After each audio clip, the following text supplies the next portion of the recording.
we are going to do a walkthrough of how to make a recipe when you have like a bunch of vegetables and stuff that you need to throw in. You're like, I have all these different things. How do I make one recipe for it in MyFitnessPal? I'm going to show you how. So this is for my dog's dog food. Bear with me. Obviously, you could apply this to yourself. You could eat what my dog's about to eat here, but we're gonna walk through what she does. All right, so just to make this easy, because you guys are following along, I'm gonna put P&C for peas and carrots, squash, sweet potatoes, bloobs. Okay, so those are all of her foods that are going into this bowl right here. All right, so we've got our bowl on the scale.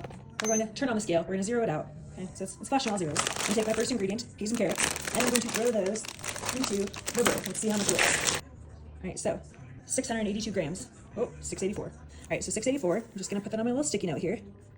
Then I'm going to zero out the bowl. Next ingredient, we're going to put in some squash, 286. 286 grams of squash. Zero it out. Next up is sweet potatoes, 288 grams. Beautiful. Zero it out. And then we'll throw in some blueberries. Measure about 300 grams since the other ones were close to 300-ish. That'll do. So 304 on my blueberries. So now I'm going to go into MyFitnessPal. I'm going to hit the bottom right-hand corner with the three dots where it says more. And I'm going to go to My Meals, Recipes, and Foods. And I'm going to create my recipe, enter manually, and I'm just going to say Chloe's veggies. And the serving is just going to be one. Just put in one every time you start a recipe. Just start it off as one, and we will edit it later on. Okay.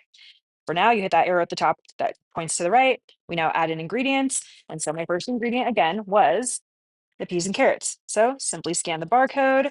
I'm going to change the serving size. I don't like that 0.7 cups. That's not what I want. I want everything in grams. So all I did was where it says serving size 0.7 cups, you hit that, you change it to 1 gram. And then I just refer back to my little sticky note, and I had 684 grams of peas and carrots. Next up, we'll do it with the butternut squash.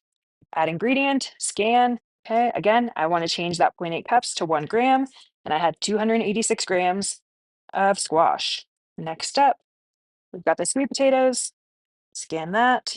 Great. Again, change the serving size from the cups to the 1 gram, and that is 288 according to my sticky note.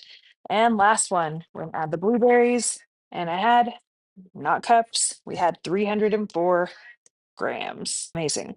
So now we simply hit the arrow at the top right, and we save it as one big old batch. Amazing. So now it's like, okay, great, Crystal. How do you make this into an amazing recipe? Here's how. So 2 options. You could just put an empty bowl on here, zero it out, and pour everything into this bowl. But I don't want to do that. I don't want to waste another bowl. It's just not necessary. So instead, all I did is I went and added up the weight of all of these ingredients, 684 plus 286 plus 288 plus 304, and it came out with 1,562 grams. That is the weight of this recipe. This entire weight should be 1,562 grams because that was the weight of all the things that went into it.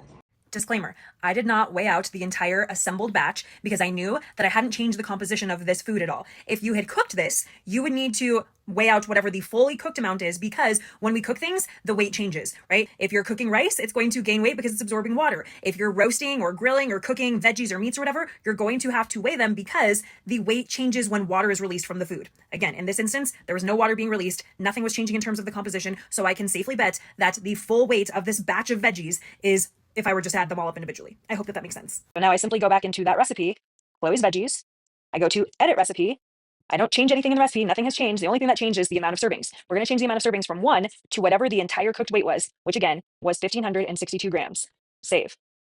So now, let's say I want to go eat these veggies. I'm not, they're my dogs. Let's say I wanted to eat them. I would simply go into my food diary. I'd go to like meal 1 tomorrow. I would go to my recipe. I would find that recipe, and I would weigh out however many grams I wanted. Let's say I wanted 100 grams of this recipe. Boom, amazing. You put in 100 grams, simple, 59 calories worth. And this is where people get stuck because they're looking at it and they're like, well, if I only have 1 serving, there's like nothing there. It's 1 calorie. It's like 0.1 carbs, no fat, no protein. Yeah, every time you change it, let's say you have 100, let's say you have 1,000, right? You're weighing out that serving in grams. That is the number of servings that you're having. So yes, it will change as soon as you manipulate it. But yeah, if you're just having 1 of 1,516, like think of that as a decimal or a fraction, that's going to be next to nothing. So it's going to have very little calories. But this is the easiest way because then you can manipulate it to however you want. Let's say you wanted 200 grams of the recipe. Awesome. You change it to 200. It'll give you 25 carbs, 0.3 fat, 3.5 protein. So that is the easiest way to make a recipe. It is not complicated. You just need some practice. And then once that thing is saved in your recipes, you can just go and edit it anytime that you need to, or just refer back to it. If you're like, hey, I always use 2 bags of the peas and carrots, or I always use the same amount of ingredients, right? A bag of sweet potatoes, a bag of squash, a couple bags of peas and carrots, 300 grams of blueberries. Cool. Then you can just use that recipe all the time.